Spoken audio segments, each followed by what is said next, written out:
500 étudiants, la fine fleur des écoles de commerce ou de formation marketing, venus de France, mais aussi de Belgique, de Suisse et même de Tunisie, qualifiés pour participer à la 33e édition de la finale des négociales, sont réunis au centre des congrès d'Épinal pour 2 jours. Ils participent au plus grand concours de négociation francophone. Les meilleurs futurs vendeurs sont ici, tous planchent sur des exercices pratiques. Alors pour les jeux de rôle, ils ont 10 minutes. Donc l'étudiant joue le rôle du vendeur et on a un acheteur professionnel. Donc ils échangent ensemble pendant 10 minutes. Le but est de vendre un produit ou un service. Et ils doivent les convaincre du mieux possible. Alors là, on est sur la société Elis, donc c'est une société leader dans la location-entretien de vêtements professionnels, donc qui s'adresse uniquement en B2B. Et aujourd'hui, on va devoir vendre en fait des vêtements pro à une société d'ambulance située à Nancy.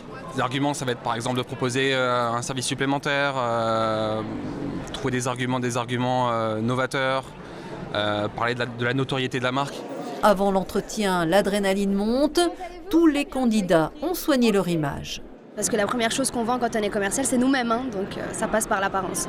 C'est parti pour 10 minutes auditionnées et notées par des professionnels. Vous avez des normes en fait sur les pantalons qui vous permettent justement de pouvoir sécuriser vos salariés et de les faire travailler dans de bonnes conditions. Cette jeune fille semble avoir marqué des points. La qualité de l'écoute, la qualité du questionnement.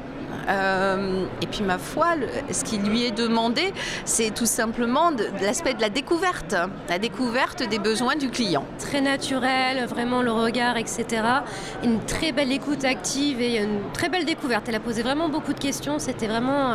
elle s'intéressait à la personne qu'elle avait devant elle. Merci beaucoup à vous. Bonne journée. À bientôt.